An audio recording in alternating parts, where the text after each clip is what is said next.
Keanu Reeves once said that he knows the people who love us will miss us when we are gone, and that simple thought explains a lot about how he lives his life. For many years, Hollywood has tried to define him in neat boxes, but his real story has always been much deeper. In the late 2000s, studios quietly labeled him box office poison, suggesting his time had passed. Then John Wick arrived and went on to make more than $1 billion worldwide, and just like that, the whispers disappeared. Yet success has always come with a cost for Keanu, a cost he has been paying for decades. He trains for months before every film, performs nearly all his own stunts even after turning 50, and keeps working through injuries that would force most actors to quit. Now, once again, quiet questions are circulating. People inside the industry are wondering what is really happening behind the scenes and why those close to him seem concerned. To understand that, you have to understand where he came from and what shaped him. Keanu Reeves was born on September 2, 1964, in Beirut, Lebanon, at a time when the city was already filled with unrest. Protests were common, violence felt close, and the air carried constant tension. Even though Beirut was still known as the Paris of the Middle East, the cracks were impossible to ignore. His mother, Patricia Taylor, was an English costume designer who followed work wherever it led her. His father, Samuel Nolan Reeves Jr., was a geologist with Hawaiian and Chinese roots who also moved often. Their meeting was the kind of thing that could only happen in a city where cultures from all over the world mixed together. Keanu was born at the American University of Beirut Hospital, one of the few places that continued operating even when the city felt unsafe. His name meant cool breeze over the mountains, a peaceful meaning in a place that rarely felt calm. As he grew older, his sense of identity became complicated. His father's background included Hawaiian, Chinese, English, and Portuguese ancestry, while his mother came from Essex with no Asian roots at all. This mix made Keanu feel like he lived between worlds without fully belonging to any of them. Many people saw him as white passing, which helped him avoid certain barriers, but internally he still felt out of place. He spoke later about feeling like he floated through life rather than fitting in anywhere. That feeling of being undefined may be one reason his characters later felt so universal. In The Matrix, Neo's ethnicity was never mentioned, which was unusual at the time and allowed audiences everywhere to see themselves in him. His childhood changed quickly when his parents separated in 1966. Keanu was only 2 years old when his father began drifting away, struggling with alcohol and later becoming involved in drug dealing. Eventually, his father ended up in prison, and Keanu barely knew him at all. The last time he saw his father was when he was 13, during a short visit to Kauai. They sat together under the night sky and hardly spoke. The silence between them said everything. The next morning, his father dropped him at the airport and disappeared from his life completely. Keanu carried that moment with him forever. He later described his relationship with his father as heavy, filled with pain, and shaped by silence, something that affected how he trusted people and how he worked. After the divorce, stability never really returned. His mother moved Keanu and his sister from place to place, chasing new beginnings. They lived in Sydney, where his sister Kim was born, then briefly in New York City, and finally settled in Toronto in 1971 when Keanu was 7. Even then, life did not slow down. His mother remarried several times, and stepfathers came and went. Keanu attended school after school, never staying long enough to feel rooted. He passed through De La Salle College, Avondale Secondary Alternative School, the Etobicoke School of the Arts, and Jarvis Collegiate Institute. Making lasting friendships felt impossible. Constant movement taught him how to adapt quickly, but it also taught him to protect himself emotionally. His mother worked hard as a showgirl and costume designer, often late into the night, sometimes far away. Money was unstable, and Keanu did not see her as much as he wanted. Still, he always spoke of her with deep affection. She taught him independence, good manners, and creativity. Through watching her work with fabrics, costumes, and performers, he learned about storytelling without even realizing it. Years later, at San Diego Comic-Con in 2024, Keanu dedicated his BRZRKR comic series to her, thanking her for teaching him about life, storytelling, and love. School, however, was especially difficult. Keanu struggled with severe dyslexia, but at the time, teachers did not understand it. Instead of receiving help, he was labeled as lazy or disruptive. Reading and writing felt overwhelming, like climbing a cliff without any support. To survive, he pretended to understand lessons so no one would see how lost he felt. That pretending became a habit, one that hurt him deeply but also sharpened his ability to observe people. He learned to read emotions, body language, and tone instead of words, skills that later became essential to his acting. His frustration eventually got him expelled from the Etobicoke School of the Arts. He admitted he was too energetic and talked back too much, but the truth was that the system was not built for someone like him. Over 5 years, he attended 4 different high schools, none of which offered the support he needed. He excelled in hockey at De La Salle College and was even named Most Valuable Player, but his academic struggles continued. By 17, he dropped out entirely. He later said that as a child, he did a lot of pretending, and school never gave him anything solid to hold on to. Acting became his escape. It was a place where observing, pretending, and feeling finally made sense. It was not about fame for him, it was about survival. His dyslexia forced him to rely on physical presence, movement, and emotion instead of memorizing lines perfectly, which gave his performances a grounded honesty. Audiences might not have noticed it consciously, but they felt it. His early career began in Canadian television. In 1984, he appeared in 1 episode of Hanging In, and before that, he worked as a correspondent on the youth show Going Great.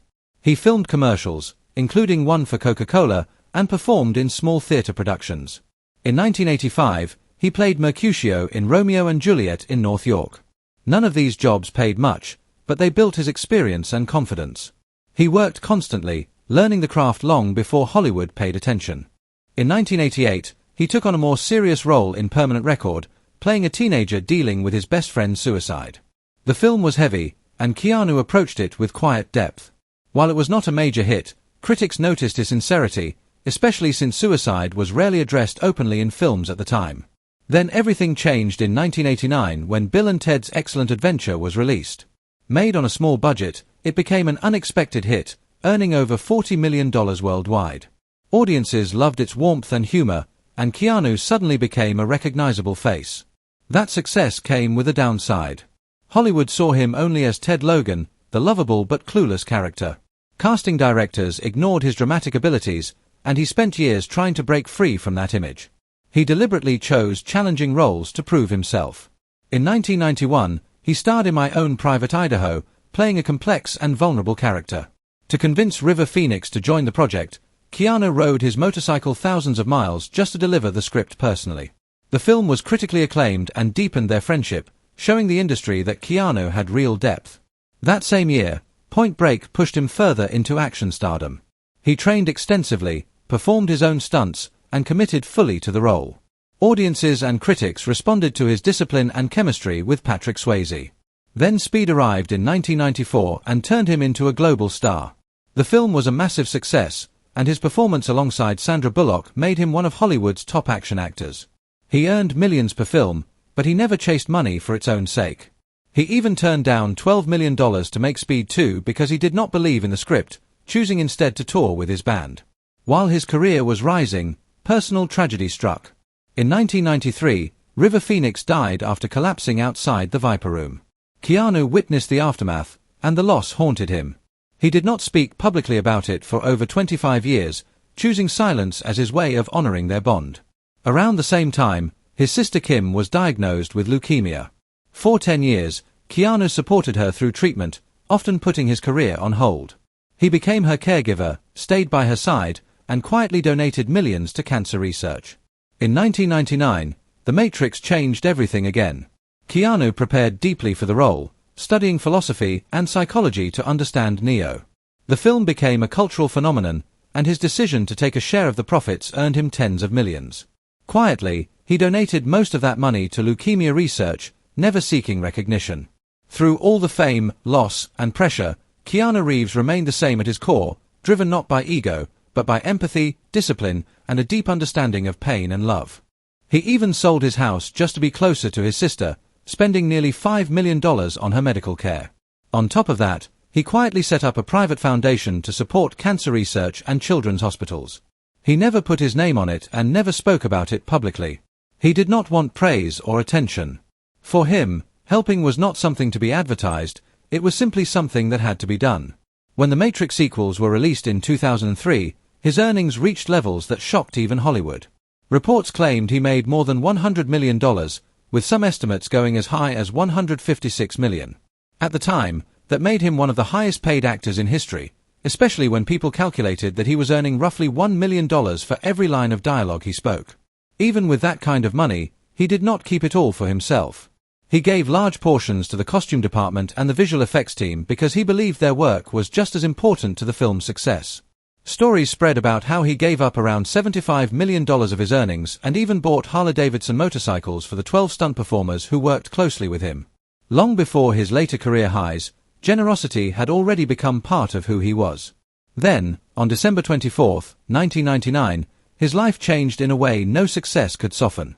Jennifer Syme went into labor 8 months into her pregnancy. They had been waiting for their daughter, imagining her first cry and the future they would share as a family. Instead of joy, the delivery room fell silent. Their baby girl, Ava Archer Syme Reeves, was stillborn just 1 day before Christmas, only weeks before her due date. This tragedy came only months after The Matrix had exploded into theaters earlier that year. What should have been a time of celebration became a deep and lasting wound. Keanu later said it was one of the most painful experiences of his life, and that date stayed with him like a shadow that never fully lifted. In the months that followed, both he and Jennifer tried to move forward, but grief changes the way people breathe, think, and love. Their relationship, once warm and steady, began to crack under the weight of losing a child. There was no anger or blame between them. They simply did not know how to heal while staying together. Within weeks, they separated because the pain was too heavy to carry as a couple. Jennifer's mother later shared that her daughter never truly recovered and struggled with depression after Ava's death. Even so, Keanu and Jennifer remained connected. They were no longer together romantically, but the emotional bond did not disappear. By 2001, they had found their way back to each other as friends, and that closeness made what came next even more devastating. On April 2, 2001, Jennifer left a party hosted by Marilyn Manson in the early morning hours, around 6:20 a.m. She was driving her Jeep Grand Cherokee along a street in Los Angeles when something went terribly wrong. The vehicle crashed into parked cars with such force that she was partially ejected and died instantly. She was not wearing a seat belt. Later toxicology reports revealed cocaine in her system. She was only 28 years old.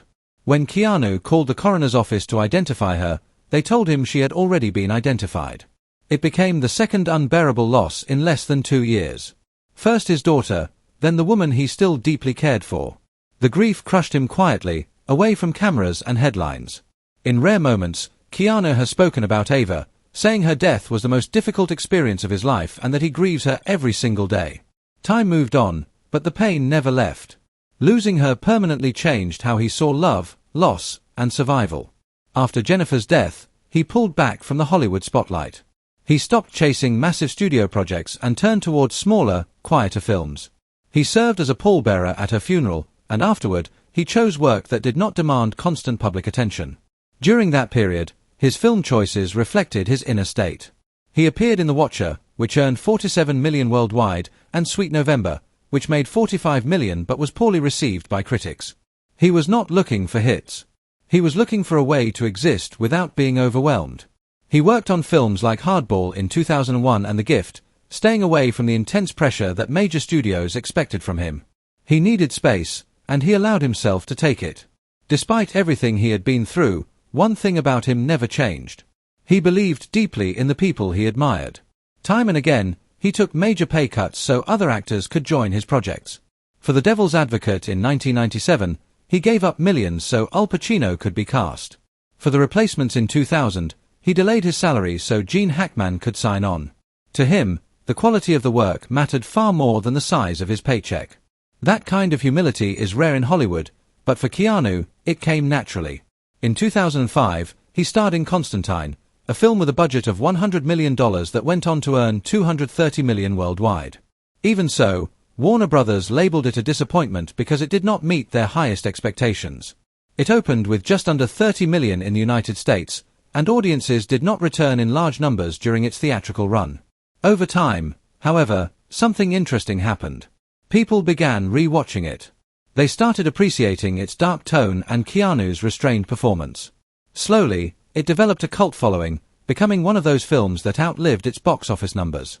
For a while after that, major studios hesitated to put him at the center of their biggest projects. Films like The Day the Earth Stood Still in 2008 earned $146 million on an $80 million budget, while Street Kings made far less. Hollywood once again began whispering that he was box office poison. Leading roles dried up. Instead of fighting the label, Keanu turned toward what brought him peace. In 2011, he co-founded Arch Motorcycle Company with Gard Hollinger. Together, they created custom motorcycles built by hand, producing only a small number each year. Every bike reflected care, patience, and precision. He also returned to music, touring with his band Dogstar, playing bass and enjoying the simplicity of performing without pressure. Then, in 2014, John Wick arrived. It was never intended to become a massive franchise. The first film had a modest budget of about $20 million. Keanu once again took a pay cut, accepting roughly $1 to $2 million because he believed in the story. He also negotiated a small ownership stake, trusting his instincts over studio expectations. When the movie was released, it earned $86 million worldwide and immediately stood out for its style and energy. Audiences embraced it, and suddenly Keanu Reeves was back in a way no one had predicted. By 2023, the John Wick franchise had earned over $1.1 billion worldwide. Chapter 4 alone brought in $447 million. In 2019, Chapter 3 even outperformed Avengers Endgame at the domestic box office during its opening weekend. His salary grew with the franchise, but not in the way people expected. For the second and third films, he earned around $2 to $2.5 million each. The real financial reward came from his ownership stake, which increased with every successful release. For Chapter 4, he earned about $25 million, including a large bonus. When filming ended, he quietly gifted each stunt performer a personalized Rolex Submariner as a thank you. There was no press release, no announcement, just appreciation. His preparation for these films was extreme. Even in his 50s, he trained for 6 months in Brazilian Jiu-Jitsu, Judo, and firearms techniques. His days were long and demanding, often training in the morning, hitting the gym later, and repeating the cycle.